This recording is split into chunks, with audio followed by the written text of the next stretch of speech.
Ladies or gentlemen, welcome to Koikhali. Koikhali নদীর পাড়ে এক অজানা স্বপ্নের ঠিকানা, একটা গল্প যা শোনা যায় জলের ঢেউয়ের ফাঁকে।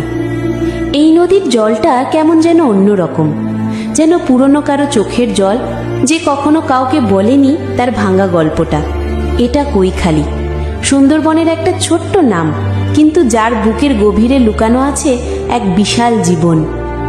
যে নদী পাহারা দিত বনের নিঃশ্বাস, এক সময় ছিল কিচ্ছু না, না আলো, না রাস্তা, না মোবাইল টাওয়ার, ছিল শুধু নদী, কাদামাটি আর চুপ করে দাঁড়ানো কুড়ে ঘর। কিন্তু এই নদীর পাড়ে একটা আশ্রম গড়ে উঠেছিল, সেইখানেই ছিল বনরক্ষীদের ঘর। তারা পাহারা দিত যেন এই নদী গিলে না খায় সুন্দরবনের নিঃশ্বাস। সেই কৈখালী ছিল নির্জন, নির্ভীক আর দুরন্ত। আমফান, এক রাতেই সব শেষ, আবার সব শুরু। 2020 সালের মে মাস। নদী রেগে উঠেছিল, ছিঁড়ে দিয়েছিল বাঁধ, ভাসিয়ে নিয়ে গেছিল মানুষ, গরু, চাল আর মায়েদের চোখের ভেতরকার বিশ্বাস। কৈখালীর ঘর উড়ে গেছিল, কিন্তু এক সপ্তাহ পরই সেই বুড়ি মা আবার ঝুড়ি কাঁখে নিয়ে হাঁটছিল হাটের দিকে। কাঁকড়া নেগেন বাবু, আজকেরটা একদম জংলার ধরা। এই যে জীবনের জেদ, এটাই কৈখালী। আজকের কৈখালী কাঁকড়া নয়, ক্যামেরার আলোয় ভরা। কে বলবে এখানে একদিন কুমিরে ভরা নদী ছিল? এখন প্রতিদিন আসে ইউটিউবার, ব্লগার, রিল মেকার।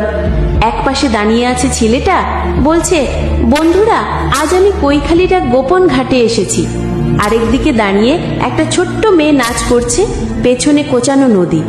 নতুন দোকান উঠেছে, চা, চানাচুর, হাতে তৈরি মাদুর। বুড়ি মায়েরা কাঁকড়া বিক্রি করছেন, আর পাশে দাঁড়িয়ে কে যেন মোবাইলে বলছে, দেখলে তো মা, এটাই আসল সুন্দরবন। কৈখালীর সেই অন্যরকম গন্ধ।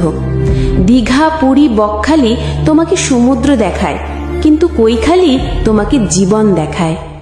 এখানে সন্ধ্যায় নদীর পাড়ে দাঁড়ালে তুমি বুঝবে চুপচাপ থাকা মানেই গভীর হওয়া। এখানে নদীর গর্জন নেই, আছে গানের মতো ঢেউ। এখানে রাত্রের তারা গায়, আর মানুষ শোনে তাদের নিজেদের পুরনো কথা। শেষ কথাই বলা যায় না কৈখালীকে। কৈখালী একটা গ্রাম নয়, এটা এক টুকরো আকাশ, এক টুকরো চোখের জল, আর একটা গল্প যা চুপি চুপি নদীর গা বেয়ে তোমার বুক অবধি এসে পৌঁছায়।